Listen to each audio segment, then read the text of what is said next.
Having got the lead so late, how much of a kick in the teeth is it to come away with parity?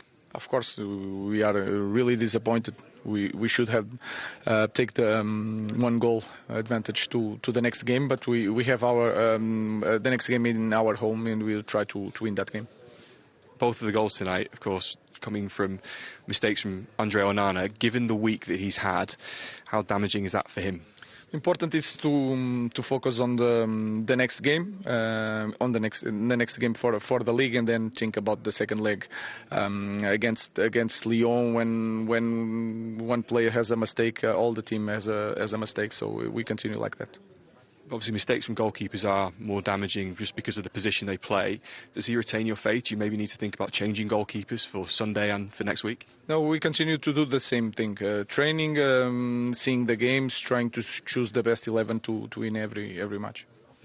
Outside of that, what did you think of your side's performance overall tonight? I think we did well.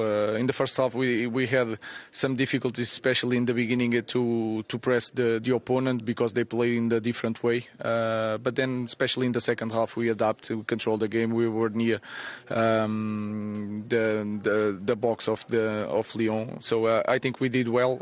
We can do better.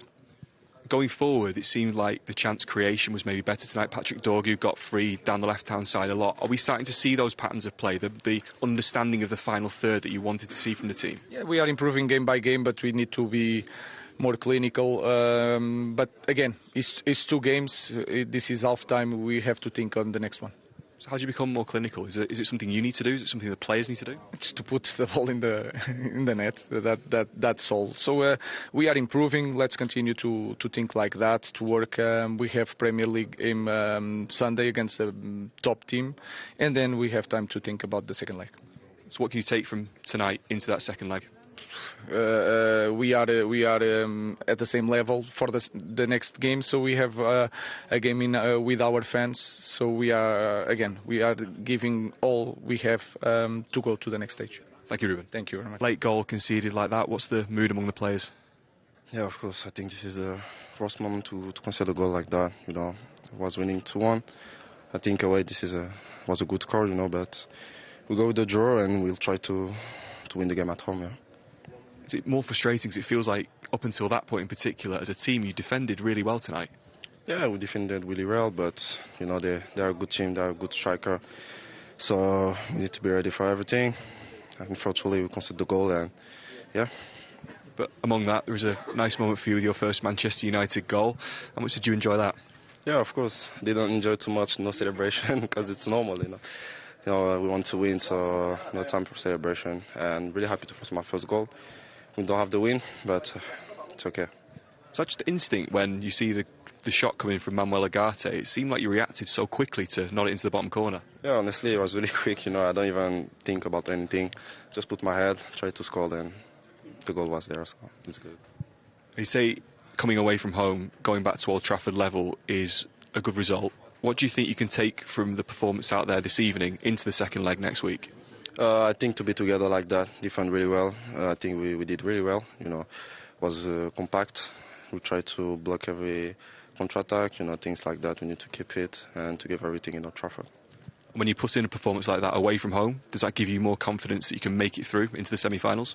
Yeah, I think if you want the 2-1, we are more confident for sure. We concede this goal, it's difficult, but we need to keep the heads up. And we didn't lose, so we can win at Old Trafford, of course, so we're 100% confident, yeah. Thank you, Lenny. Thank you very much. Ruben Amorim thinks his team are continuing to improve game by game. Are you seeing what he's seeing, Paul? I don't think he believes that, just honestly. I don't think he likes his team, to be honest. I think he knows he hasn't got a great football team. I think he wants better. He needs better. I think you can see that on the way he is on the touchline. He always looks disappointed to me. The way he's speaking there tells me he's disappointed with what he's got, and he needs better. Everyone knows he needs better if he's going to challenge and be where Manchester United want to be. I think it's all over the pitch. I think he can be quite pleased defensively. I think they look quite tight, look quite solid recently, but that's taken away that real goal threat that they should have. I think quality all around the pitch, it isn't quite there. I don't think they have control in the middle of the pitch. I don't think the forwards' quality is quite there. So look, he knows he's not sure. Look, he's never going to say it, but he doesn't like this football team.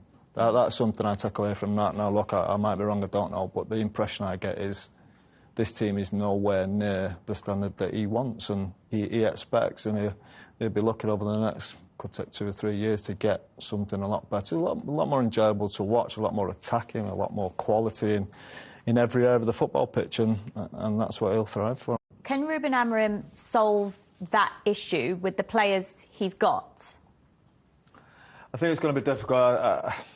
I think these forward players have probably shown they're not quite up to the level required. You look at the goal record from the last 25, 26 games. I think Garnacho scored 1, Rasmussen scored 3 in the Premier League this season. It's not quite up to the level I think it is needed. So I think improvements are going to definitely have to be made in that area of pitch. But I think improvements right through the team are going to need.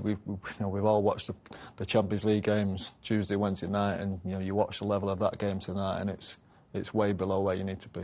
How far off are Manchester United from that level that you're talking about that we saw? From Champions League, they look a long way off from that. I think there's a lot of money to be spent to get anywhere near that level. You know what, defensively, they don't look too bad, I don't suppose. I think the wing-backs defensively are OK. Going forward, not quite good enough. Diallo could come into that and be a better type of wing-back going forward, especially. They probably need another centre. I think De Ligt, and I think Yoro is starting to look the player that we expected he'd be. Quality in midfield, again, doesn't look quite good enough at the minute. Like I said to Bruno Fernandes, you need that player with quality in the midfield, and you also need his quality up that end of the pitch as well. The way Amorim plays, you talk about 2 number 10s as well. Are they there? Bruno Fernandes obviously could be one of them. Can you use Kobe Manu in that position? I think he needs better. As we saw, especially in that first half, there were times when the ball went up to Højlund, into Garnacho. They're so erratic and so poor in possession that there's almost no belief in them, and either there's no conviction in what they're trying to do. So, look, we all know goals are a big problem for this team, and look, quality is needed all around this team to make it anywhere near a Champions League team.